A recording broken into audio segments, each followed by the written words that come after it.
Tu es passé sur une émission sur TF1 qui s'appelle Les Extraordinaires, Oui, dans laquelle tu retiens des empreintes et à qui elles appartiennent. oui. Et évidemment, comme à chaque fois à la télé, quand tu allais expliquer comment ça fonctionne, Christophe de Chavannes te coupe la parole. Ouais, ouais, ouais. Et donc, on n'est pas capable de savoir comment tu procèdes. Et tu dis, pour moi, toutes ces empreintes, elles ont un sens, ça représente quelque chose. Donc, est-ce que tu peux nous expliquer un petit peu comment tu es capable d'associer les empreintes digitales au visage des gens?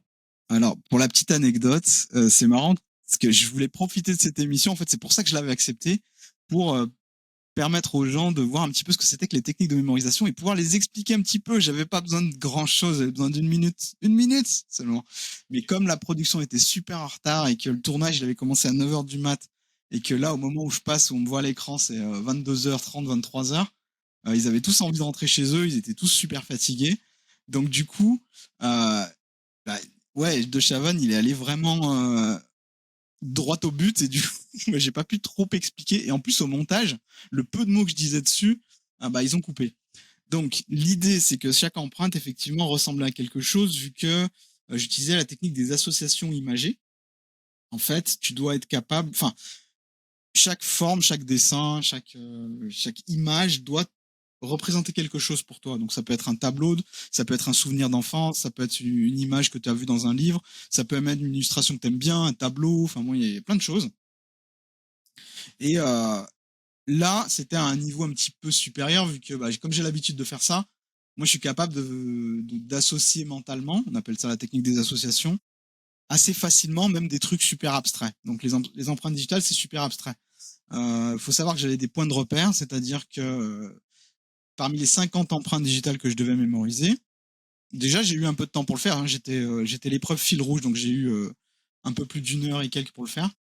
Mais ce que j'ai fait en fait, c'est que euh, j'ai commencé à regarder s'il n'y en avait pas qui étaient différentes des autres. Et il y en avait effectivement qui étaient différentes, qu'elles étaient orientées différemment. Il y en avait 3 qui étaient orientées différemment. Donc c'est pas grand chose, mais ça en faisait plus que 47 vraiment différentes à apprendre. Parce que les 3 qui étaient orientées dans l'autre sens, il me suffisait que de créer un petit crochet de mémoire, c'est-à-dire un petit indice qui me permettait de différencier les prénoms et les visages des gens. Et c'était bon, c'était réglé, ça se faisait en quelques minutes. Donc il me restait 47 à en faire. Et l'exercice en soi n'était pas difficile pour quelqu'un qui a l'habitude, encore une fois. Pour un débutant, c'est assez difficile puisque toutes les empreintes se ressemblent. Il faut vraiment trouver des petites variantes, etc. Mais pour quelqu'un qui fait ça longtemps, ça va, ça le fait. La difficulté, en fait, c'était vraiment les conditions, de tournage. T'as un projecteur en pleine tête, t'as une centaine de personnes, sans compter le public, hein. T'as une centaine de personnes qui s'affairent autour de toi, que ce soit en coulisses ou tout.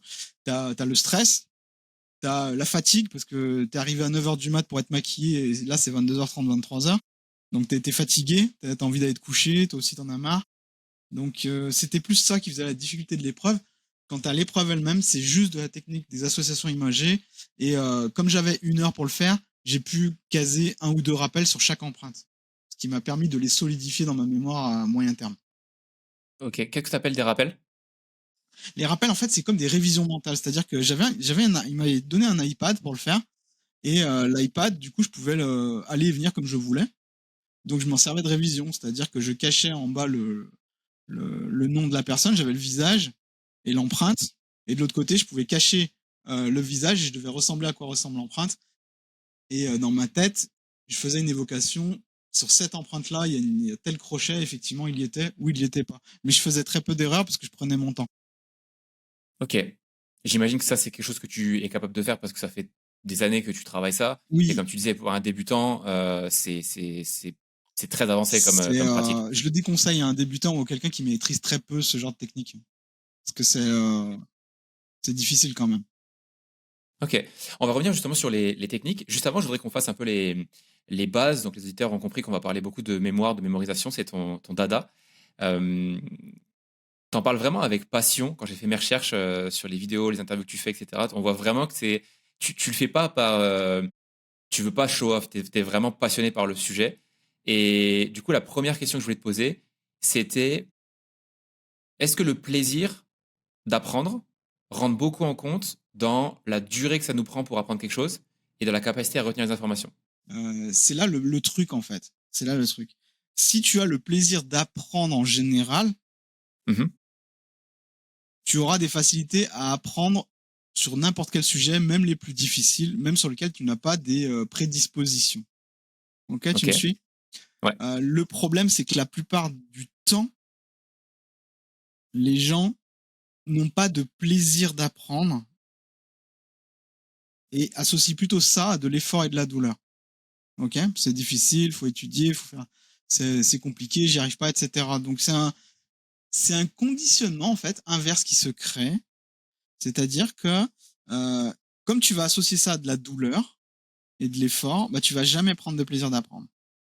Donc l'idée, si tu veux devenir meilleur, si tu veux apprendre plus vite et sur n'importe quel sujet, c'est d'arriver à conditionner ton cerveau pour que apprendre soit un plaisir. Et c'est là toute ma démarche en fait. J'utilise des techniques de mémorisation qui aident à alléger la charge mentale, qui aident à apprendre des choses complexes plus rapidement, donc qui donnent confiance. En donnant confiance, tu obtiens un peu plus de plaisir d'apprendre. En ayant du plaisir d'apprendre, il y a moins de choses qui te font peur. Donc c'est ça en fait ce que j'essaye de faire euh, par mon travail et par toutes les vidéos que je partage depuis 12 ans maintenant sur ma chaîne YouTube, quoi. Donc c'est un travail de fond, mais c'est tellement beau quand tu arrives à retrouver le plaisir d'apprendre, parce que moi je l'avais jamais eu en fait. Donc je l'avais eu au début, puis je l'avais perdu parce que les cours au collège c'était devenu très compliqué, puis je l'ai retrouvé. Donc quand tu retrouves le plaisir d'apprendre, c'est beau. Et un autre truc important, c'est que c'est une compétence. C'est-à-dire que c'est quelque chose qui se travaille, le plaisir d'apprendre. C'est quelque chose qui s'améliore à force de le pratiquer. Donc, à force de pratiquer les techniques de mémorisation, par exemple, tu vas développer ton plaisir d'apprendre.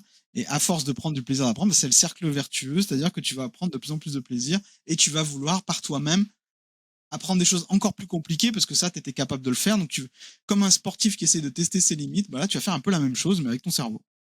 Excellent. Ça devient vraiment une passion, mais à la base, du coup, tu conseilles aux gens de d'abord s'intéresser à des choses qui les font vraiment kiffer pour rentrer dans ce cercle vertueux de bah ça m'intéresse, donc j'essaie de progresser dessus. Puis après, bah, je vais aller chercher des choses qui sont peut-être moins proches de ce qui m'intéressait au départ, mais par le plaisir d'apprendre, j'ai envie de découvrir des nouvelles choses. Effectivement, quand on est au tout début, c'est plutôt important et je recommande vraiment de commencer par des choses pour lesquelles tu as un certain attrait. Pas forcément une passion, hein, pour lesquelles, quelque chose qui t'intéresse ou au moins pour lequel tu as développé une curiosité. On en reviendra un peu plus tard si on a l'occasion, mais justement, la curiosité, c'est également une compétence qui est hyper importante à développer et qui se développe même si tu ne l'as pas à la base. Comme la créativité, comme l'écriture, bah, comme le plaisir d'apprendre, justement.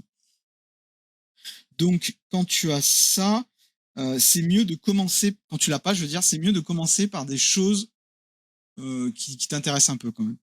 Après, seulement, tu vas te frotter aux choses qui sont neutres. Pas aux choses qui te débectent tout de suite, mais aux domaines qui sont neutres. Par exemple, si tu fais un gros blocage par l'anglais, tu vas pas essayer de te conditionner tout de suite au plaisir d'apprendre comme ça, tu vas plutôt passer par un chemin détourné, par exemple les chansons en anglais qui t'intéressent, ou alors les séries en anglais qui t'intéressent, ou alors, tu vois, tu prends un chemin détourné, mais tu attaques pas le problème de front. Ok. Et donc là, on a parlé vraiment du plaisir d'apprendre. Et ensuite, quand tu veux apprendre quelque chose, quel impact ça a le fait de comprendre ce que tu apprends? C'est-à-dire sur la vitesse où tu mémorises et sur la durée que ça te prend d'apprendre quelque chose? J'avais fait une vidéo qui traitait un petit peu du sujet il y a longtemps, et j'avais estimé que la compréhension d'un domaine, c'était 70% du travail total effectué.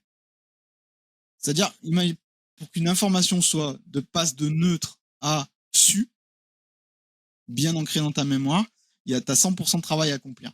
Tu as un travail de compréhension, un travail de mémorisation et un travail de rappel. Révision, quoi. Et si tu fais la compréhension, tu as déjà avancé de 70%.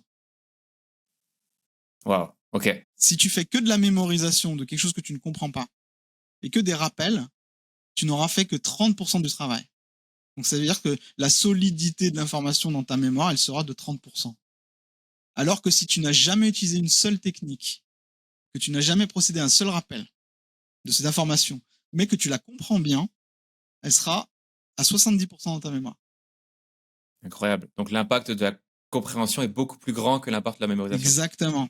Donc la première chose que tu dois t'attacher à faire, c'est mettre ton énergie dans la compréhension de quelque chose. Et même si ça prend beaucoup de temps, que tu en as beaucoup à faire, etc., si tu fais pas ce travail-là qui te permettra d'avoir 70% de boulot fait, bah, tu t'exposes à beaucoup de problèmes.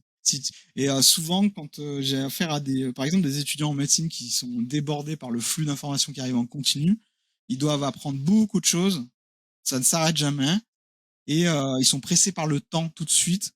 Et donc, la tentation est grande de vouloir tout de suite trouver un moyen, une formule magique pour sécuriser les informations dans sa mémoire tout de suite pour pouvoir passer à la suivante. Or, il ferait mieux de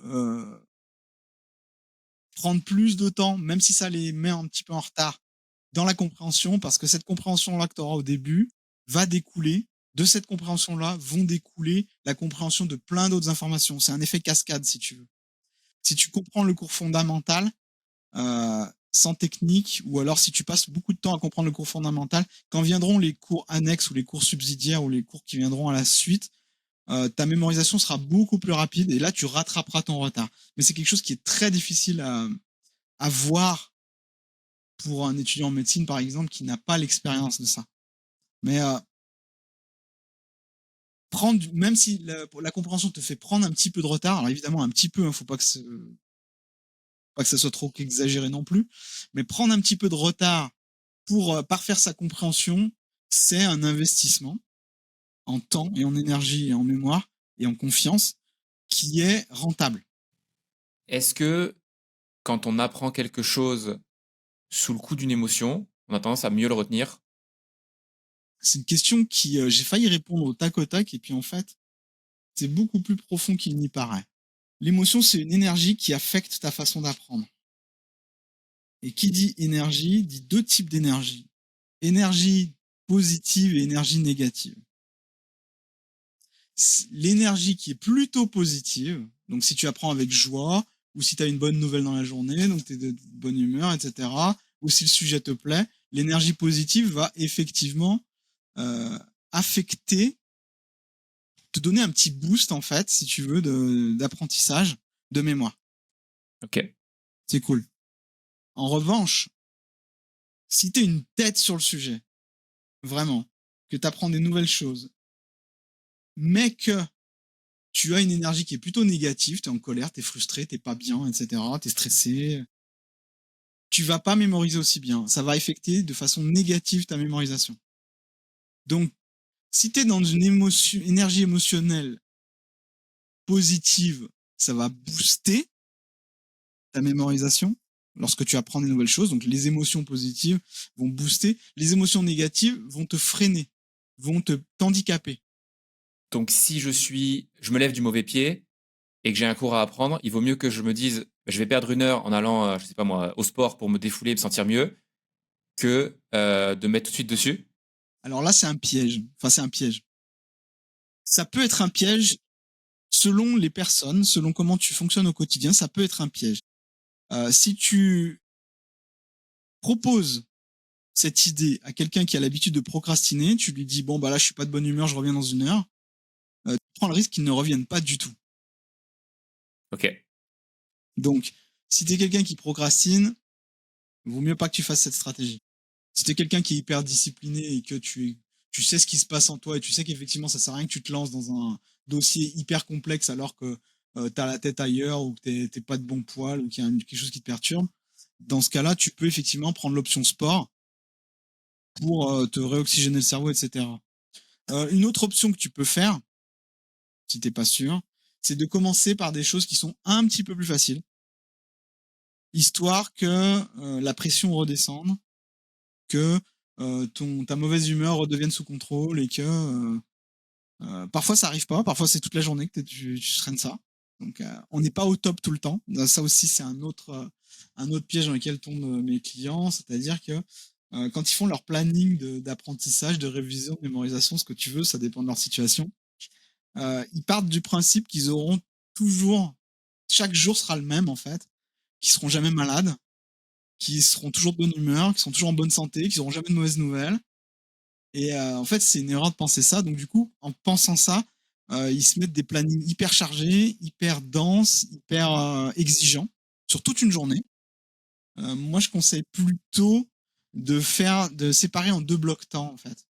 Puisque pour la mémoire, c'est plus facile. Un bloc le matin, plutôt le matin. Encore, ça dépend des personnes, on pourra en parler, mais plutôt le matin. Tu fais un bloc plutôt le matin où tu vas faire des tâches exigeantes, sauf si tu es de mauvaise humeur. On a vu comment quelle stratégie tu pouvais adopter. Et tu vas faire des choses un peu plus light l'après-midi. 2 blocs temps seulement. Et si déjà tu arrives à tenir un planning avec ces 2 blocs temps, un planning de mémoire avec ces 2 blocs temps, déjà t'es super bon. Tu fais ce que 90% sont incapables de faire. Déjà. Plutôt que de vouloir charger la barque. Donc, si t'es de mauvaise humeur, remplace le bloc un peu plus light, tu le mets le matin, et le bloc un peu plus dur, tu le mettras l'après-midi. Et si ça fonctionne toujours pas, bah c'est pas grave, t'auras au moins avancé sur le bloc un peu plus light. Et en matière de mémoire, on est humain avant tout. Donc, il y a des jours où on sera pas au top. J'imagine que tu parles du bloc le matin où les choses sont plus exigeantes parce qu'on a plus d'attention le matin. Ça, là encore, ça dépend des gens, selon le chronorythme, parce que t'as des gens qui se lèvent naturellement à 11h midi. Donc là, tu vas pas leur dire qu'ils sont plus performants en se levant plus tôt. Ils ont encore l'organisme, ils ont encore le cerveau plein de mélatonine, d'hormones d'endormissement, ça va pas le faire. Mais pour 80% de la population, quand même, si je dis pas de bêtises, je crois que c'est 80, faut que je regarde le livre encore. Le matin, ton cerveau, quand il se réveille, ou très exactement 2 heures après ton réveil naturel, donc ça correspond à 9 heures pour une grosse majorité des gens, c'est là où tu es le plus performant au niveau cognitif. Parce que ton cerveau n'a pas encore été trop sollicité, il est encore frais, il est un peu plus neutre en émotion, justement, parce que t'as pas encore eu le temps de recevoir des mauvaises nouvelles, des bonnes nouvelles, etc. Encore une fois, ça dépend des gens, ça dépend des personnes, etc. Mais techniquement, c'est le moment de la journée où tu as ce qu'on appelle un pic de concentration. Alors, c'est pas moi qui l'ai trouvé, hein, c'est le docteur, comment il s'appelle? Michael Breus, B-R-E-U-S, dans son livre Quand, qui parle des chronorhythmes et qui parle des pics de concentration. Et de ce premier pic de concentration, chaque être humain en a 2 dans la journée. Le premier, il interviendra à peu près aux alentours de 9 heures. Encore une fois, pour la majorité de la population. Si t'es du style à te lever à midi, ton pic de concentration sera plutôt à 13 heures. Donc, faut compter 2 heures après ton réveil naturel. Pas ton réveil forcé, ton réveil naturel. Donc ton réveil sans réveil. Ton réveil sans réveil, en conditions normales, si tu fais pas la fête plus que de raison, et si t'as pas une contrainte qui te force à te lever très tôt le lendemain. Justement, tu parles du sommeil. C'est quoi l'impact sur la mémorisation? On dit souvent que c'est pendant ce moment-là que tout se passe. Est-ce que c'est vrai? Oui, c'est hyper vrai en fait. C'est un truc de malade, mais ton sommeil est directement corrélé à ta capacité de mémoriser. Donc ça veut dire que si t'es à 100% de sommeil, t'as 100% de capacité de mémoriser. C'est-à-dire si tu dors suffisamment, entre 7 et 8 heures par nuit, tu as 100% de capacité de mémorisation. Si t'es super motivé par un sujet, que t'as la pêche, que t'as l'envie d'apprendre, etc., mais que t'as mal dormi, tu vas avoir l'impression que tu mémorises aussi bien que tous les jours, mais en réalité, ta mémoire va être fatiguée beaucoup plus vite. Et donc, je crois que c'est 40% de moins que tu vas être Ah oui. capable de mémoriser. Ouais, 40%, c'est pas rien quand même. Donc, non seulement tu auras des trous de mémoire et que l'information sera instable dans ta mémoire, mais en plus, tu vas être capable d'en mémoriser moins parce que ça va te prendre plus de temps. Donc, le sommeil est vraiment hyper important. Et le problème, c'est que le sommeil, c'est un peu le copain relou de la bande. C'est-à-dire que tu es obligé de te le traîner, sinon le groupe il va moins bien. C'est le copain relou mais fun de la bande. T'es obligé de te le traîner, sinon le groupe il va moins bien et tu vas en pâtir. Mais il est relou quoi. Mais t'es obligé de t'en occuper. Et c'est un peu ça le sommeil. C'est-à-dire quand tu parles de sommeil aux gens, euh, c'est pas fun le sommeil. C'est pas. C'est relou, quoi, le sommeil, on s'en fout. Ouais, on sait qu'il faut bien dormir. Mais oui, mais personne ne le fait. Et c'est fou parce qu'on le rabâche, mais je pense que c'est parce que c'est pas mesurable aussi, tu vois. La quantité enfin, les capacités cognitives qu'on perd. On peut pas se dire le matin, ah, je me sens vraiment à 20% de moins que d'habitude. Non, et c'est dommage. Et c'est dommage, ça me donne une idée. Enfin, il y a des gens qui devraient développer des applis pour ça, quoi. Enfin, je sais pas, des trucs, il doit y avoir des choses à faire pour mettre en avant l'importance du sommeil et pour le rendre vraiment attractif. Parce que là, le sommeil, c'est quelque chose qui, dans notre société euh, industrialisée, on a l'impression que le sommeil, c'est une perte de temps. Déjà qu'on a que 24 heures dans une journée, si en plus on en passe 8 au lieu de 6 à dormir, on se dit qu'on va perdre 2 heures par jour et du coup on va perdre beaucoup de choses. Mais c'est un mauvais calcul de faire ça. Parce que ces 2 heures-là, les 2 heures de sommeil que tu auras en plus, bah tu seras de meilleure humeur déjà, qui a également un lien entre ton humeur générale et la quantité de sommeil. Tu apprendras mieux, donc tu gagneras du temps sur ton apprentissage. Tu seras moins frustré parce que justement, tu auras moins besoin de rabâcher les choses pour que ça rentre dans ta mémoire. Donc, le sommeil, il faut le rendre attractif. Si tu arrives à le rendre attractif ou important aux yeux des gens, mais vraiment, plus que c'est la règle de bon sens que tout le monde connaît, alors tu auras fait un grand pas vers la mémorisation et vers l'hygiène de vie et l'hygiène de l'esprit même. C'est marrant parce que ça me fait penser exactement à ce qu'on vient de dire au tout début de la conversation, qui est que les techniques de mémorisation, c'est le truc show-off. En fait, le vrai secret, c'est la compréhension de ce que tu apprends. C'est la compréhension et la façon dont tu traites ton cerveau, quoi. L'hygiène de l'esprit, j'appelle ça moi. C'est ça. Donc les trucs qui sont pas sexy en fait. Bah non, c'est pas show-off du tout ça. Mais c'est ce qui marche, comme beaucoup de choses en fait. C'est ce qui marche hein, quand on se dit le secret des concours, des examens, des études, des ce que tu veux, c'est vraiment pas la capacité de mémoire, c'est la capacité de gestion du temps et de méthode de travail. Et ça, c'est pas du tout sexy, ça non plus. Hein. Tu peux préciser? Bah, gestion du temps parce que tu vas avoir tout le temps à apprendre des choses, donc tu dois te faire des plannings, tu dois être capable de ne pas te perdre dans du surapprentissage. Surapprentissage, c'est-à-dire quand tu passes beaucoup plus de temps que nécessaire à apprendre des choses, tu dois également gérer ton temps tu dois savoir combien de temps te prendre une telle ou telle information à mémoriser. Donc pour ça, faut bosser avec des chronomètres, des minuteurs et tout comme ça, pour que tu aies une vision un peu de combien de temps ça prend. Si tu sais faire ça, tu auras une très bonne gestion du temps, donc tu vas envoyer des messages à ton cerveau en te disant, là, inconsciemment, hein, mais inconsciemment, ton cerveau va dire, ok, là, ça c'est un domaine difficile, c'est une matière difficile à apprendre, donc là, ça va me demander vraiment, vraiment beaucoup plus de temps que je l'avais imaginé. Ou là, au contraire, ça va me demander beaucoup moins de temps que j'avais imaginé. Donc ça, à force de gérer ton temps, de regarder un peu l'heure qui passe et de traquer un petit peu, comme le ferait un sportif d'ailleurs, tes performances, ça ira. Méthode de travail, est-ce que tu sais apprendre sur le long terme? Apprendre sur le court terme, oui, ça, j'en doute pas. Tu peux utiliser une technique de mémorisation pour t'aider, justement. Mais sur le long terme, est-ce que tu as une méthode de travail? Est-ce que tu sais quand est-ce que dans la journée que tu vas apprendre? Quand est-ce que tu vas réviser? À quel moment tu vas réviser? Comment tu fais pour mémoriser des tableaux, des graphiques? Comment tu fais pour mémoriser des cartes? Comment tu fais pour mémoriser des cours textuels? Comment tu fais pour mémoriser des langues étrangères? Donc tout ça, c'est de la méthode de travail. C'est comment tu t'y prends. Justement, je te propose qu'on rentre un peu dans les cas techniques Oui. ou les cas concrets, parce que je pense que ça peut intéresser les auditeurs. La première chose, c'est est-ce que l'efficacité des techniques dont on va parler après sont dépendantes, j'imagine que oui, mais je te la pose quand même, des informations qu'on veut retenir. Si c'est des images, si c'est des chiffres, si c'est des prénoms, si c'est des histoires, etc. Alors oui, si tu veux, euh, si tu veux retenir des choses qui sont très visuelles, il vaut mieux utiliser certaines techniques plutôt que d'autres. Ça veut pas dire que on va prendre on va prendre les trois grands profils d'apprentissage. Les gens qui sont plutôt visuels, les gens qui sont plutôt auditifs et les gens qui sont plutôt kinesthésiques. Kinesthésique, je le rappelle, c'est les gens qui sont capables qui mémorisent mieux, soit en mouvement, soit en écrivant, soit avec de l'émotion.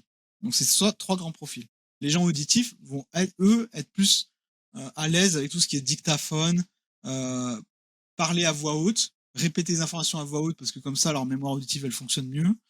Et les gens qui sont plus visuels, ils vont s'imaginer des histoires, ils vont se faire des petites histoires dans leur tête, ou alors ils vont essayer de faire des crochets sur des associations mentales, comme je le faisais dans les empreintes digitales. Donc voilà, tu as ces trois. Selon ta prédisposition, quand je dis prédisposition, les gens ne sont pas que visuels ou que auditifs ou que kinesthésiques. On utilise les trois.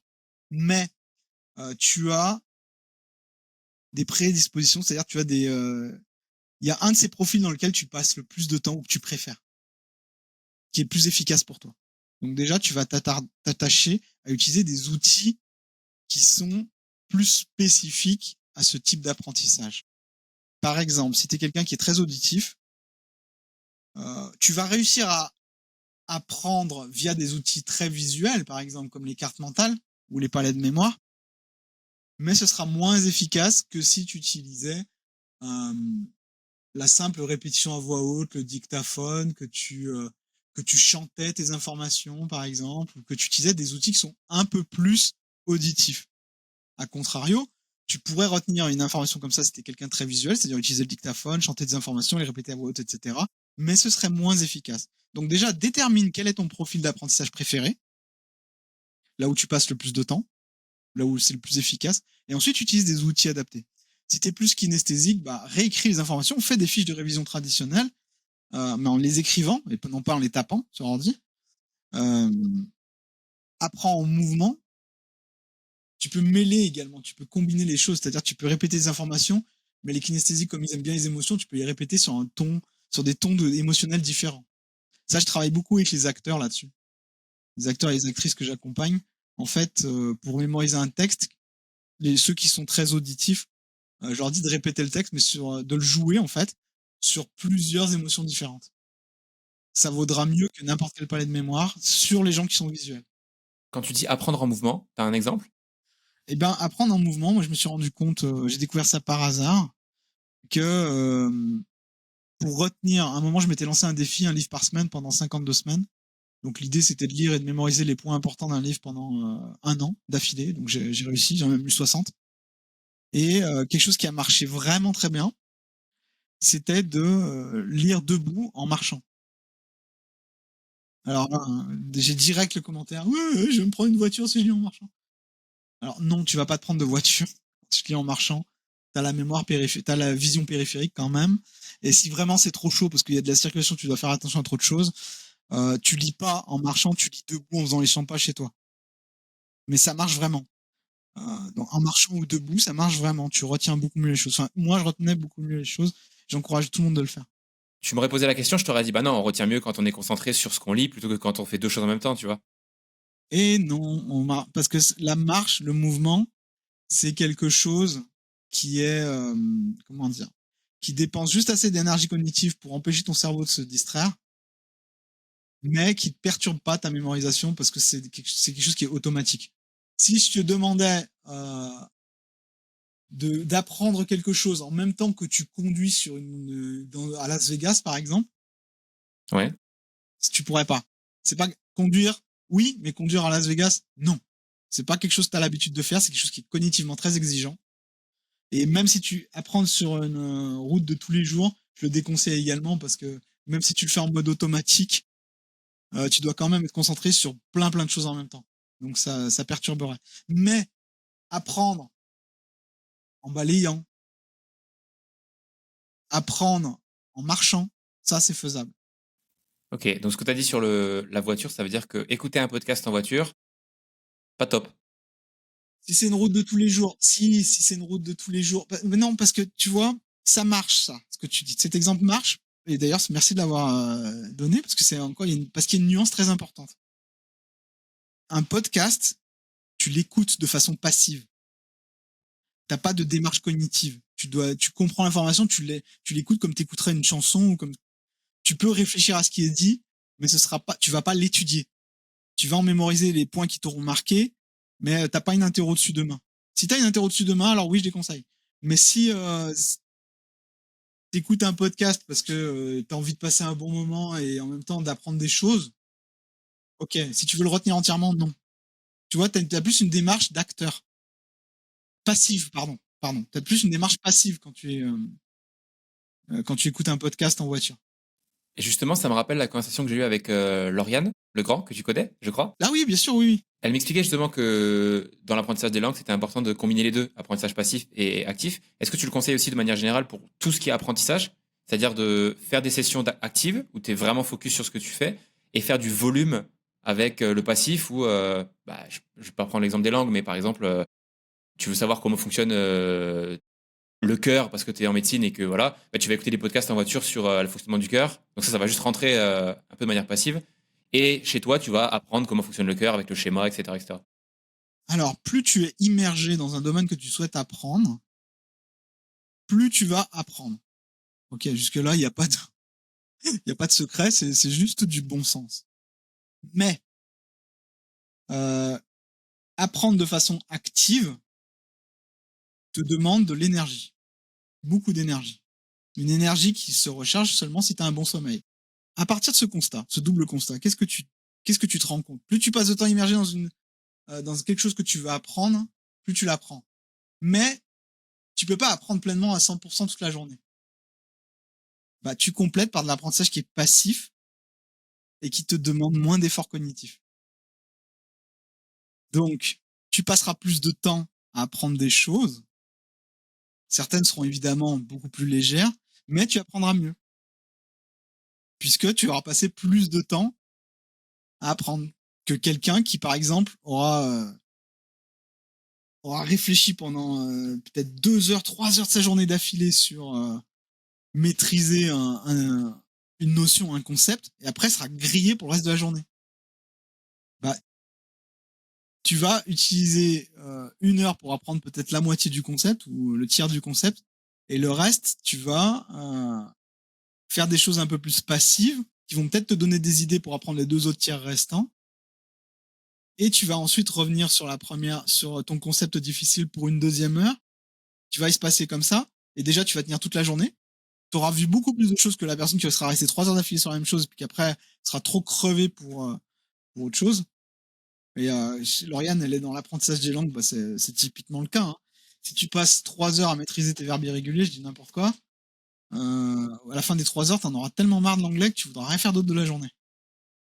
En revanche, si tu fais 1 heure de verbes irréguliers, puis après tu regardes une série, juste pour l'écouter, quoi, parce que c'est une série que t'aimes bien, mais tu vas apprendre l'anglais, tu vas pas en apprendre grand-chose, parce que bon, bah voilà, tu vas juste l'écouter, capter 2 ou 3 formulations qui te plaisent, et peut-être prendre en note 1 ou 2 mots, mais c'est tout. Après, tu vas refaire des verbes irréguliers pendant 20 minutes, je dis n'importe quoi, t'en as marre, tu vas écouter un podcast t'es passionné d'un jeu, t'écoutes un podcast d'un joueur en anglais, par exemple, si t'apprends l'anglais, de façon passive, tu prends pas de notes, etc., juste pour baigner, pour t'immerger dans la culture anglaise, dans la langue. Et après, tu reviens sur tes verbes irréguliers. Bah, au final, tu auras maîtrisé tes verbes irréguliers, ça t'aura pris toute la journée, mais tu auras non seulement appris tes verbes irréguliers mieux que la personne qui aura passé 3 heures dessus d'affilée, parce que l'attention, elle décline naturellement au bout d'1 heure, Ok. déjà, faut le savoir. Et en plus, tu auras appris tout un tas d'autres choses. Même si c'est léger, même si c'est de façon passive, tu auras appris tout un tas d'autres choses et tu vas progresser beaucoup plus vite parce que ton cerveau, il va faire énormément de connexions neuronales entre les choses. Même si pour l'instant, tu vois pas les liens entre les choses que tu captes ici et là, plus tard, ça va payer parce que tu vas avoir beaucoup de référentiels dans ta tête. Ok. Je te propose qu'on rentre un peu dans les méthodes. Admettons que je veux retenir les anniversaires de mon groupe de potes. J'ai 10 potes. Je veux retenir tous leurs Ouais. anniversaires. J'en ai marre de toujours mettre les rappels ou de toujours oublier, etc. Je me dis, ok, à partir de demain, je vais apprendre les dates. La première technique surpuissante qui me vient en tête, là, c'est le Dominic System, ce que j'appelle. Donc, c'est quelque chose que je décris dans mes bouquins. Tu peux convertir les chiffres en personnages. Tu peux faire des histoires avec les dates. Tu peux nous donner un exemple? Bah, on va dire 13 juillet. Pour moi, c'est D'Artagnan qui tire avec le pistolet de James Bond. Et pourquoi 13 c'est D'Artagnan? Parce que le 1 ressemble à un L, le 3 ressemble à un M renversé. Si j'associe les deux, LM, mon cerveau comble avec les voyelles. Ça fait lame, lame. C'est la première chose qui me vient en tête. Hein. Et lame de D'Artagnan. Plus précisément, l'épée de D'Artagnan. Donc pour moi, j'ai besoin d'un personnage qui a une lame. Pour moi, c'est D'Artagnan. Pour d'autres, ce sera Jack Sparrow ou peu importe. Oui, c'est ça, parce que là, tu donnes ton exemple, mais bien sûr, c'est Oui, spécifique à chaque c'est personne. hyper personnel comme technique. Hein. Pour que ça marche, pour que ça soit vraiment efficace, il faut que les gens ils prennent le temps de se créer un référentiel de 100 personnages comme ça. 100? Bah oui, parce que t'as 0 à 99. Il y en a qui vont jusqu'à 1000, hein, mais c'est inutile. Enfin, c'est inutile. C'est pas utile. C'est, tu vas passer des mois pour rien, alors que 99, ça va très bien. Mais il faut aller au-delà de 10. Faut vraiment aller de 0 à... Faut pas aller de 0 à 10, parce que les mêmes images vont revenir tout le temps. Pour le 13, c'est un peu un cas particulier. Enfin, c'est un cas particulier. C'est pas un cas particulier, c'est 13, vendredi 13, chiffre porte-chance, j'aurais pu prendre un fer à cheval, quoi, tu vois. Mais par exemple, 56. Ça te rappelle quoi, 56? Alors, si t'es doué en département, tu vas être capable de trouver le département. Mais sinon, tu fais quoi? Tu prends quoi comme image pour 56? Ou 52? Ah, pour 51, c'est facile, hein, pastis 51, ok. Pour 50, 50 cents, moi je prenais. Ça commence à dater un peu, mais ok, tu peux le prendre. Mais pour 56, 52, 63, 60 même, faut trouver des clés d'accès. C'est ça. Tu es obligé de te poser pour les fabriquer. Et une fois que tu les as, tu les apprends. Et après, c'est bon, ça roule pour le reste. 71. Le 7 ressemble à un T. Le 1 ressemble à un L, j'ai dit. Donc quand je te mets un T, un L, te le. Par quoi ton cerveau il comble le vide? Passe-toi ça en boucle. Tôle? Toll. Ok, Toll, ça pourrait être quel personnage? On cherche un personnage fictif, réel, un cartoon, mais on cherche, ou même un animal, mais quelque chose de vivant. T'as l'objet, mais maintenant il te faut quelque chose de vivant, relié à la tôle. Comment il s'appelle le. C'est pas Charles Bronson, le gars le personnage dans le. C'est ça? En prison? Le fou, Dans là? les évadés? Enfin bon, bref. Ouais, bref. Pour toi, c'est quelqu'un, c'est le prisonnier. Non, je pensais à Michael Scofield, mais pourquoi pas? Je l'ai pas, Michael Scofield, d'ailleurs. Non, mais toi, tu parles sur Charles Bronson. Ok. Et si je te demande Charles Bronson, c'est quel chiffre déjà? 71. Pourquoi? Parce que le 7 est un T et le 1 est un L. Et ça me fait penser à Tôle. Voilà. Incroyable. Oui. Et tu fais ça 100 fois et après, tu oublieras plus jamais. Enfin, au début, tu vas en oublier parce que bon, voilà, tu peux pas avoir la mémorisation parfaite au premier passage. Tu vas choisir des images qui finalement sont pas top, mais ça va s'affiner ça au fil du temps. Mais là, tu as un système qui te permet de mémoriser les dates d'anniversaire de tous tes potes, quoi. Ouais, je comprends. Parce qu'après, t'associes tes potes, du coup, au personnage. À la petite scène. Parce que là, avec le 71, en fait, t'as même pas un jour de la semaine, quoi. Mais imaginons que tu es le 14, tiens, 14. Ok. 14, donc t'as un L et un R. Ton cerveau, il comble par quoi? Ça te fait penser à quoi? L'heure, par exemple. J'avais l'art, sinon. Je sais pas pourquoi, mais. L'art? Ok. T'as quelqu'un qui est relié à ça? Picasso? Ok. C'est un peu piège lié à l'apostrophe, mais mettons. On peut essayer en tout cas. Sinon, on peut faire le lard qui va sur le barbecue. Voilà. Ça marche, ça. Tu peux prendre n'importe qui fait le barbecue, tant que tu vois le bout de l'art qui grille, là. Et maintenant, juillet, 07. Imagine James Bond, quoi. Oui, parce que du coup, tu peux gagner du temps si le chiffre te fait penser à quelque chose de Ouais, très bien connu. sûr. Donc, tu as ton bout de l'art qui grille sur le barbecue. Ouais. James Bond qui est à côté, qui regarde. Et il tape sur l'épaule, là, ton pote avec lequel tu cherches à mémoriser la date de naissance. Ah, ok. Ça, c'est ta petite scène. Ouais. Et du coup, si plus tard, tu cherches à retrouver la date de naissance de ce pote, tu vas rechercher dans ta mémoire et tu dis, attends, c'était quoi que j'avais imaginé pour ce pote? Ah ben oui, il y a James Bond à côté avec le bout de l'art qui grille. Le bout de l'art, c'est 14. James Bond à côté, 07. 14 juillet. Génial, j'adore. Je t'en donne un autre qui est plus dans le cadre pro. j'arrive à une soirée de networking, ou une soirée, voilà, il y a des gens. Ouais. Euh, et je suis là pour faire du réseau, donc je vais discuter avec des gens. Et le grand classique de, purée, ce gars-là, je lui ai parlé, mais je me souviens plus de son prénom. Alors déjà, une chose, quand tu as affaire à ce genre de situation, euh, au moment où le gars ou la personne se présente, trouve n'importe quel moyen pour très vite lui répéter son nom à voix haute. Moi, c'est Damien. Salut Damien, moi c'est Jean-Yves.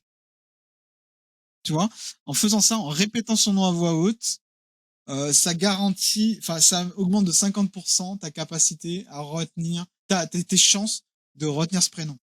Pourquoi? Parce que quand tu es dans cette configuration sociale-là, tu es plus concentré sur ce que tu vas dire que sur ce que l'autre va te dire. Donc déjà, ça, première chose. Deuxième chose, si tu connais quelqu'un fictif ou imaginaire, enfin pas fictif, mais une célébrité ou quelqu'un que tu connais qui s'appelle Damien, tu as juste à imaginer cette personne que tu connais à côté de celle qui vient de se présenter à toi, et tu les imagines en train de danser ensemble.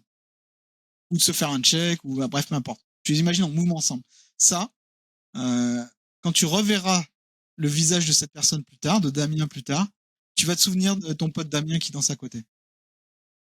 Et donc, tu vas retenir son prénom comme ça, très facilement.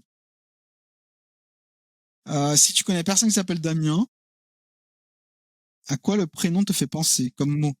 Je vais utiliser une technique des associations imagées. Damien, personnellement, moi, ça me fait penser à damier. Donc, je vais imaginer un damier sur son front ou sur n'importe quelle partie physique qui me marque chez cette personne. Si Damien a un gros nez, je vais imaginer le damier sur son nom, sur son nez. Ok. Donc, c'est un chemin détourné, mais ça permet de, quand je vais revoir cette personne, je vais donc revoir son nez et je vais revoir le damier qui est sur dessus et ça va me rappeler le prénom. Ok. Je t'en fais un dernier. Ok. Admettons que tu prépares une conférence. Tu vois, un truc de 2 heures, un truc assez pro. Euh, et tu as des stats à retenir, tu as des faits, tu as des histoires. Tu vois, là, on parle pas d'un truc, tu vois, simple comme un prénom ou comme une date. On parle d'un ensemble, un groupe d'informations. Qu'est-ce que tu ferais pour retenir un truc comme ça? Tu prépares un TEDx, par exemple. Ah, je prépare un TEDx, je ferai spécifiquement, pour moi, la meilleure technique, c'est de le répéter en conditions réelles. Ok. C'est-à-dire que je vais, si chaque slide pour une présentation ou un TEDx, c'est la même chose. Hein. Tu as des slides qui défilent, etc. Si vraiment c'est blindé d'informations, c'est hyper dense, etc., tu vas jouer, répéter en conditions réelles, comme si tu étais déjà sur scène, chaque slide. Et tu ne passes pas à la suivante tant que tu n'as pas maîtrisé la précédente. Donc, tu te fais des sessions. Oui. Ok. Donc, session 1, je commence avec ma présentation. J'arrête un petit peu. Ma session 2, je Peut-être que la reprends session 1 va après ma durer 5 présentation. minutes, hein. Peut-être 2 minutes, peut-être 30 secondes. Peu importe. Mais faut voir ça comme les wagons d'un train, en fait. Tu maîtrises les wagons les uns après les autres. Et à la fin, tu essaies de tous les raccrocher d'un coup pour voir si si ta présentation elle est dans ta tête, elle est mémorisée. Tu cherches pas à mémoriser toute ta présentation d'une traite ou le maximum possible d'une traite et après t'affines. Non, tu vas maîtriser wagon après wagon. Certains wagons vont être très très rapides à maîtriser, d'autres vont être un peu plus touffus, plus ardus. Et ensuite seulement, exercice final, tu essayes de raccrocher tous les wagons sans erreur. Si tu arrives à le faire, bravo. Il suffit que tu arrives une seule fois, et je peux te garantir que ta présentation, non seulement tu vas pas avoir trop de mémoire, mais en plus tu vas en mettre plein la vue. Parce que quand tu as quelque chose qui est solide dans ta mémoire, tu es moins stressé, parce que c'est là, tu sais que c'est là. Donc tu peux être plus à l'aise pour faire passer ton message, donc avoir un meilleur langage corporel, donc faire passer plus d'idées, et te concentrer sur ce qui est le paraverbal. Ceux qui font pas ça, ils sont hyper frustrés, tu sais pourquoi? Parce que il y a des différences entre ce qu'ils pensaient qu'ils allaient dire le jour J et ce qui sort vraiment de leur bouche le jour J. Le stress, l'impréparation, alors que tu as préparé, hein, théoriquement tu la connais ta présentation, mais comme tu ne l'as pas répété, comme tu ne l'as pas joué, comme tu n'y as pas mis d'émotion, encore importance des émotions, et ben tu vas t'emmêler les pinceaux, tu vas chercher tes mots, tu vas être pas clair, tu vas bafouiller. Les gens, donc, du coup, ils vont se dire, putain, celui-ci, j'ai du mal à savoir où il veut en venir. Et a fortiori, si c'est un TED, où tu dois embarquer les gens tout de suite, t'as pas le droit au bafouillement ou truc comme ça. Ok. Tu as parlé de trou de mémoire. Est-ce que ça, c'est quelque chose qui est. Bah, c'est arrivé, que je te dise tant pis.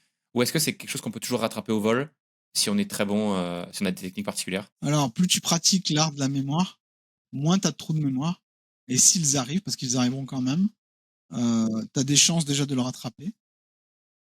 Mais tu me parles de trous de mémoire, j'ai envie de te demander à quelle fréquence tu les as, ces trous de mémoire. Est-ce que c'est régulier? Est-ce que c'est chronique? Est-ce que c'est très, très souvent? Quelqu'un qui pratique l'art de la mémoire, même un petit peu, la fréquence des trous de mémoire va être basse. Quelqu'un qui apprend par cœur, il apprend point A, point B, information, mémoire, j'essaie de la faire rentrer dans la mémoire, tu vois. Et s'il y a un trou de mémoire, bah, t'as zéro chance de la retrouver. Quelqu'un qui pratique la technique de mémorisation, pour mémoriser cette information, il va pas simplement la répéter, il va utiliser un outil, il va utiliser une comparaison, il va utiliser une métaphore, comme on a dit tout à l'heure, il va utiliser une image, il va utiliser un son, enfin bon bref, tu vois. Il va donc créer des autoroutes secondaires, des routes secondaires. Donc, si un jour tu as un trou de mémoire, tu as plus de chances de t'en souvenir en prenant une route secondaire que si tu n'as pas de route secondaire. Tu vois, j'ai un exemple qui me vient en tête qui est. Je sais pas si c'est lié à ce qu'on est en train de dire, mais je trouve que c'est très différent la capacité à raconter son enfance chez les gens. Je te donne un exemple. J'ai un ami qui te ressort des histoires de quand il était petit, à 4 ans, à 5 ans, à l'école, etc. Mais il peut t'en sortir des dizaines, quoi. Il en a à l'appel. Alors, pour le contexte, c'est quelqu'un qui est sur scène, qui fait aussi ça comme métier. Ok. Et ça m'a toujours impressionné parce que moi, tu me demandes des histoires de quand j'avais 4 ans, je peux pas te sortir une seule, quoi. C'est des gens qui passent beaucoup de temps dans leur tête, qui passent beaucoup de temps à vivre et à revivre le passé. Le passé, le présent, à s'envisager des futurs, etc. Donc, c'est des gens qui sont typiquement plus introvertis. Donc, c'est quelqu'un qui a une très bonne mémoire épisodique. C'est la mémoire des épisodes de ta vie, en fait. C'est pas déconnant avec son métier. Hein. Si tu me dis qu'il est sur scène, ben, il a eu le temps. Ça, c'est quand tu te dis, mince, j'aurais dû dire ça, j'aurais dû faire ça. Dans cette conversation, j'aurais dû lui répondre ça, etc. Ça, c'est introversion. Donc, c'est les gens qui sont capables de faire ça ont plus de souvenirs de leur mémoire épisodique parce qu'ils ont passé du temps à la ruminer. Les gens qui sont plus dans l'instant présent, qui sont plus extravertis, qui sont plus au moins ces souvenirs-là parce qu'ils passent moins de temps dessus. Il y a du coup, il y a moins de rappels de ce type d'information. Il y a moins de rappels de ces souvenirs. Ils ont moins de valeur, en fait. Moins de valeur que l'instant présent. Alors que quelqu'un qui est introverti accorde une importance très grande aux souvenirs pour ne pas reproduire les erreurs s'il y en a eu à l'avenir. Tu vois, c'est deux modes de pensée, c'est deux modes de fonctionnement de la mémoire qui sont différents. Donc, on a tous quand même des prédispositions, donc notamment introversion, extraversion, mais c'est amplifié par après ce que tu vas en faire. C'est-à-dire, si tu racontes souvent des histoires, si tu écris beaucoup sur ton passé, Oui, etc., bah, tu vas renforcer cette exactement. Ouais. qualité-là. Et si au contraire, tu racontes très peu de choses sur toi, tu parles pas beaucoup, ou tu t'aimes pas trop ça, parler de toi, parler de ton histoire, parler de ta famille, etc., et bah, tu vas les oublier. Bah oui, c'est pour ça qu'on dit que tenir un journal, c'est une très bonne chose pour la mémoire. Même s'il y a pas grand chose de génial dans ton journal, le fait de tenir un journal, on l'entend ça, hein, c'est quelque chose qui est très bon pour la mémoire.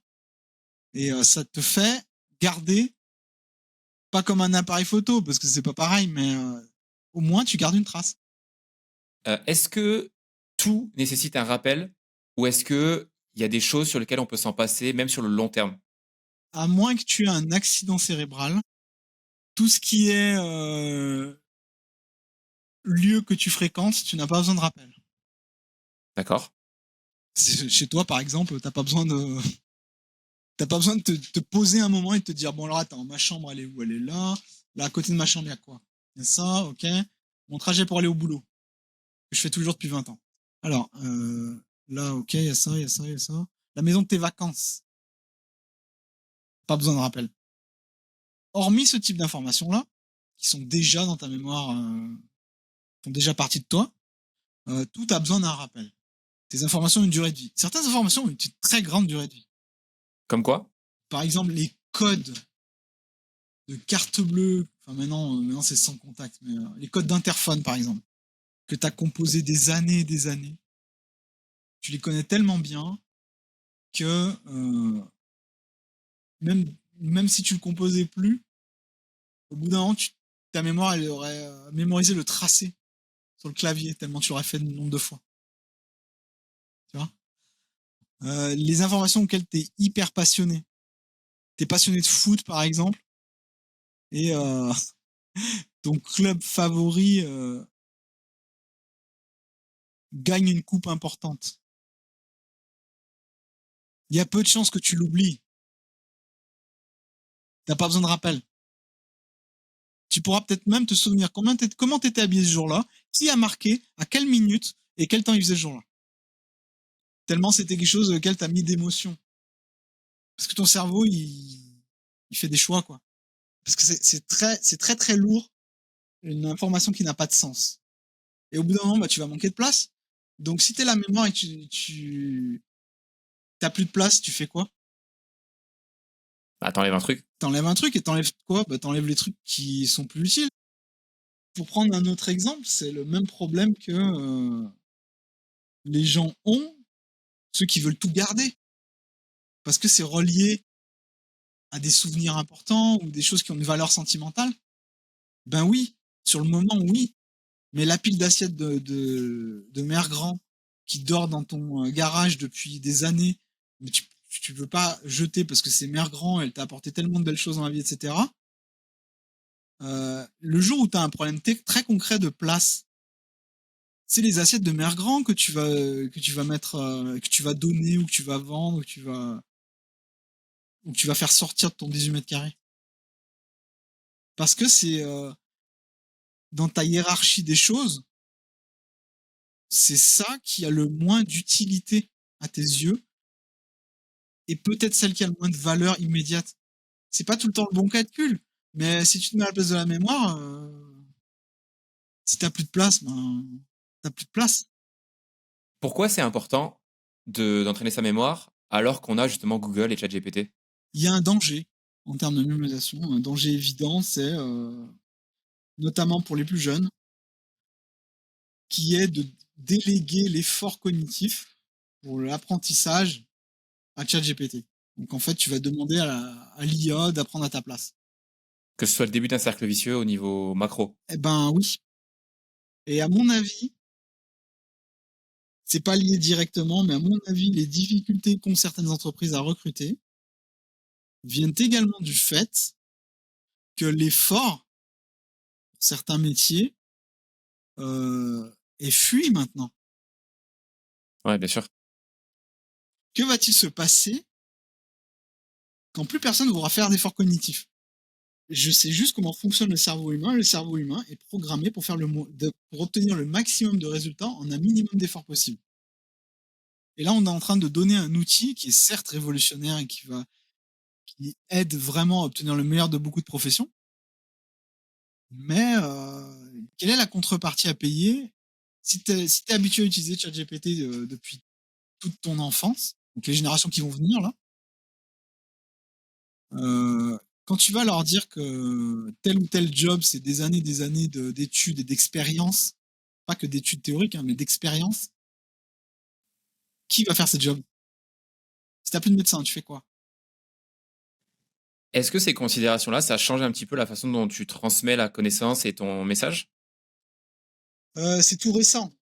Donc, je peux pas dire que ça a encore gravement impacté la façon dont j'enseigne, mais il faut clairement que que je l'intègre à mon apprentissage, parce que ce serait que tu peux pas te cacher dans un coin et dire oh, c'est pas bien, c'est le diable, c'est Satan et ça va pas arriver, ça va passer, c'est qu'un effet de mode, etc. C'est la mauvaise posture à avoir. Faut pas avoir peur. Faut trouver un moyen de l'intégrer comme un outil, mais de façon intelligente. Donc, tu vas demander à ChatGPT pour t'aider à mémoriser, de lui demander des métaphores si tu as du mal à en trouver. Euh, Tu vas lui demander de te tester sur les connaissances et pas de lui dire, bah, de toute façon, il les connaît, pourquoi je me casserais la tête à apprendre.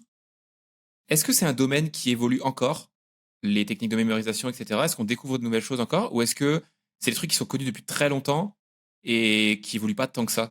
Alors, à la base, c'est connu depuis très longtemps. Donc, les innovations en matière de mémorisation sont souvent liées à la technologie.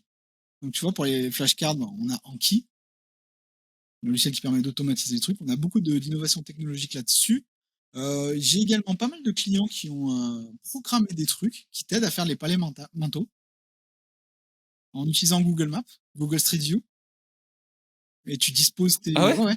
et tu disposes tes informations comme ça sur une Google Street View, une application qui permet de faire Incroyable. ça. Donc c'est une innovation, mais les fondements, ça reste les mêmes parce que l'être humain reste le même. Une fois que tu as validé tes crédits, on va dire, pour art de la mémoire, c'est valable à vie, quoi. Et c'est pour ça que j'utilise cette métaphore, cette allégorie de façon volontaire, parce que j'aimerais bien que ce soit quelque chose qui soit au programme, tu vois. Mémoire, apprendre à apprendre. Mais ça serait même la première matière à apprendre, en fait. Enfin, je trouve, hein, je je peux me tromper, hein, mais je trouve que ce serait pas mal. Ouais, je suis tout à fait d'accord. Est-ce que tu peux expliquer, parce que j'ai dit que on en allait en parler, mais j'ai oublié d'en parler dans les techniques. Est-ce que tu peux expliquer le concept de palais de la mémoire? Parler de la mémoire, c'est que tu utilises des lieux que tu connais, ou pas forcément bien d'ailleurs, et tu disposes des informations que tu souhaites retenir via des images, comme on l'a vu tout à l'heure, via des crochets, des clés d'accès. Tu les disposes dans des lieux comme ça que tu connais. Parce que, comme on l'a dit tout à l'heure, les lieux que tu connais sont déjà dans ta mémoire à long terme, tu n'as pas besoin de les rappeler. Donc, tu peux t'en servir comme un endroit où tu stockes des informations. Ok. Et tu peux stocker différentes informations ou différentes histoires dans le même palais de la mémoire? Oui, si les histoires sont sur des domaines très différents. Tu peux mettre du français d'un côté, du français et des maths dans le même palais, c'est bon, ça passe. Ton cerveau, il va pas comprendre. Ils vont pas, quand on va te demander une conjonction de coordination, je dis n'importe quoi, il va pas te sortir le théorème de Pythagore, quoi. Donc, si on prend un exemple pour finir sur un cas concret, par exemple, tu veux mémoriser un cours de physiologie cardiaque. Tu vois, on va continuer la médecine tant qu'on est dedans. Tu vas prendre ta maison comme exemple, ou ton appartement, on s'en fout.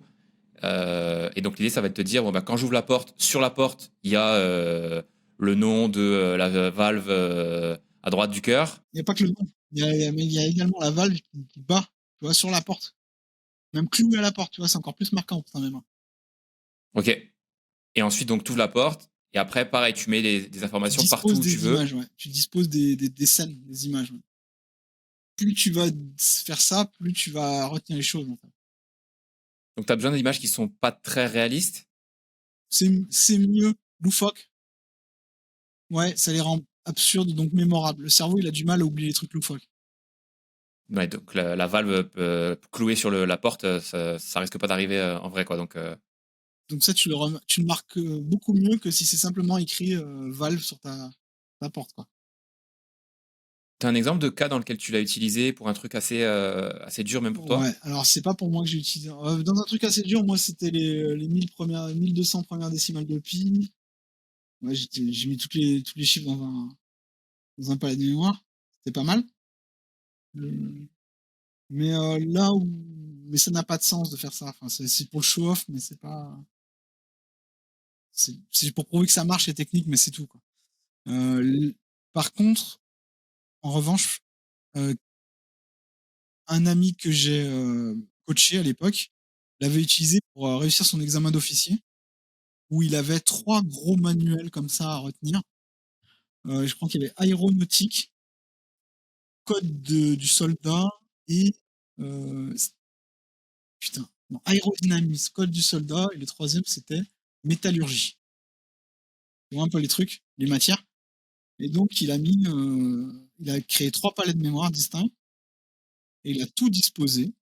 Donc ça lui a pris vraiment beaucoup, beaucoup de temps, mais également vraiment beaucoup d'images. Et par contre, il est arrivé deuxième sur toute la promo de toute la France.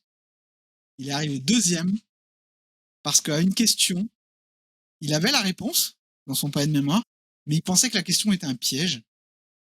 Donc, il a répondu autre chose exprès. Il s'est dit, c'est trop facile. Ça doit pas être ça, c'est trop facile, c'est forcément un piège. Sauf que, bah non, c'était pas un piège.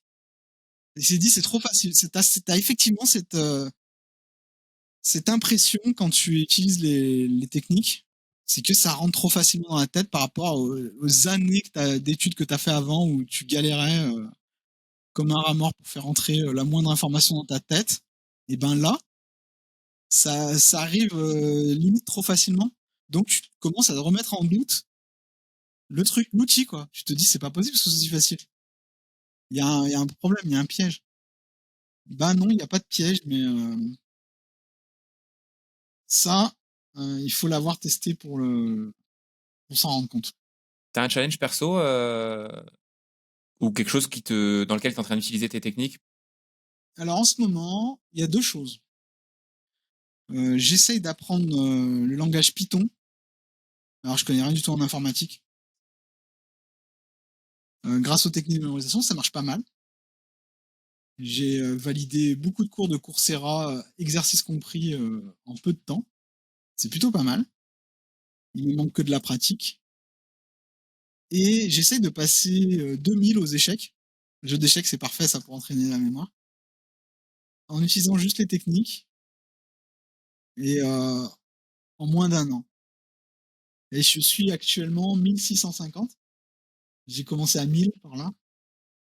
Donc c'est plutôt pas mal. C'est fou parce qu'on se rend compte dans tous les challenges que tu t'es lancé du super pouvoir en fait que c'est de prendre juste le temps, un petit peu de temps dans sa vie, justement comme tu dis d'apprendre à apprendre, parce qu'après c'est réutilisable dans toutes les sphères.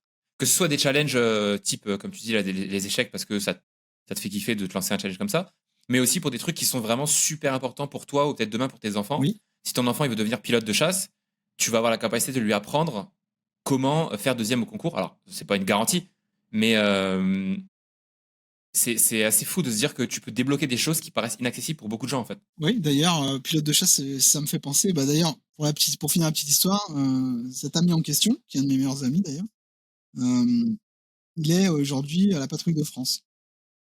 Et voilà, donc ça mène à de belles choses. Je sais pas comment sa carrière aurait tourné s'il n'avait pas mis les efforts nécessaires pour faire ce palais de mémoire, enfin ces palais de mémoire gigantesques. Mais il aurait peut-être pas été officier. Il aurait peut-être fait autre chose, fait une autre carrière. On sait pas. Mais voilà, il a accompli quelque chose sur lequel il est fier maintenant. Et ça, c'est grâce à sa mémoire. Et pas ChatGPT. Non, pas ChatGPT. ChatGPT aurait été capable de se trouver les 100, les 200, les 300, les 1000 lieux. Mais il aurait été capable d'imaginer des choses dans chaque lieu. Et encore, non, il n'aurait pas été capable de le faire, c'est faux. Ce que les gens ne savent pas forcément, c'est que ChatGPT est incapable de tenir le fil. Si tu lui demandes de te créer une intrigue, une histoire, comme tu vois beaucoup de vidéos YouTube qui le disent, déjà, il y a deux choses qui vont te marquer. La première, c'est que toutes les histoires de ChatGPT finissent bien. Donc c'est cool, mais si tu as envie d'écrire un drame, c'est un peu plus problématique. Et deuxième chose, il perd le fil. Donc si tu veux faire une série un peu longue, ou une histoire un peu longue, tu vas te rendre compte que perd les liens de parenté, par exemple. Mais non, mais ça c'est sa femme, c'est pas sa fille. Pourquoi on voit pas d'IA spécialisée encore dans les game masters, dans les maîtres de jeu? Tout simplement parce que l'IA est pas capable de le faire, parce qu'elle perd le fil. Elle peut pas te créer une histoire comme ça qui évolue, une histoire dont vous êtes le héros, parce qu'au bout d'un moment, elle se souviendra plus de ce qu'elle t'a dit. Donc un palais de mémoire avec tout ton manuel dedans, l'IA ne saura pas le faire. L'IA ne peut pas non plus te créer ton Dominic System, c'est-à-dire tes chiffres de 0 à 100, avec la règle de chaque chiffre correspond à une lettre et tu complètes et tout. Il va pas être capable de le faire. Quand ça lui va pas, il change les règles. Incroyable. Tu lui dis le 1 c'est un L, le 3 c'est un M. Si tu lui demandes de faire ça sur 1000 chiffres, et ben au bout d'un moment, le 1 ça va plus être un L, et le 3, parce qu'il va se rendre compte qu'un B c'est mieux qu'un M, parce qu'il y a un mot qu'il trouve mieux, il va te mettre un B. Il va prendre le truc le plus fréquent. L'IA n'aime pas, comme le cerveau d'ailleurs, l'IA n'aime pas les choses qui n'aime pas les vides. Donc il va combler les vides. là où elle n'a pas l'information, elle va la créer. Et c'est pour ça qu'il peut y avoir des erreurs. Elle va créer une information qui se rapproche de la réalité, mais qui n'est pas la réalité. Quand elle ne l'a pas. C'est pour ça que tu peux pas dire à l'IA, si tu es étudiant, résume-moi le cours de la Seconde Guerre mondiale de 1945 à nos jours. Déjà parce que c'est trop long, mais ensuite parce que si tu ne lui as pas donné le cours lui-même, il risque de t'inventer des choses. Ou il va trouver important des choses qui, pour le cours, ne seront pas importantes. En revanche, si tu lui dis, voici mon cours de l'histoire de la Seconde Guerre mondiale de 1945 à nos jours, voici mon cours, interroge-moi dessus, trouve-moi les points importants, là, il va être capable de le faire. Parce que tu lui auras donné le contexte. Si tu ne lui donnes pas de contexte et qu'il ne le comprend pas entièrement, il va le créer. Est-ce qu'une IA t'a déjà répondu je ne sais pas? Non, il m'a dit je ne peux pas, mais pas je ne sais pas. C'est ça. Comme l'être humain en fait. Hein. Il y a très peu de gens qui te disent je ne sais pas maintenant. Enfin, je vois, c'est devenu une mode, enfin, c'est devenu quelque chose de très difficile à dire je ne sais pas. Les gens ont un avis sur tout. Bah là, en fait, l'IA, c'est pareil. On l'oblige à avoir un avis sur tout, en fait. Sauf, évidemment, les cas que tu mentionnes où ça viole la déontologie du machin, etc. Mais l'IA, ce qu'elle ne connaît pas, ou celle où elle n'a pas le contexte, elle va créer les choses. Et le cerveau humain a tendance à faire un peu pareil. C'est ça qui est fascinant aussi. Je te propose qu'on passe aux questions de la fin. Pour finir, c'était cool de dériver un peu sur l'IA, je trouve, parce que, en plus, je crois que c'est un sujet que tu creuses beaucoup en ce moment. Tu es à fond dedans, ouais. Donc, c'était cool. Et puis, tu vois, j'ai appris des trucs je savais pas du tout que ça partait en sucette sur une longue conversation. Je pensais que ça restait carré. Donc, ça me donne envie d'essayer. Si tu pouvais dîner avec une personne, morte ou vivante, ce serait qui? Richard Feynman. Tu peux expliquer pour les gens qui connaissent pas? Richard Parce que moi, je Feynman connais, était considéré, enfin déjà c'est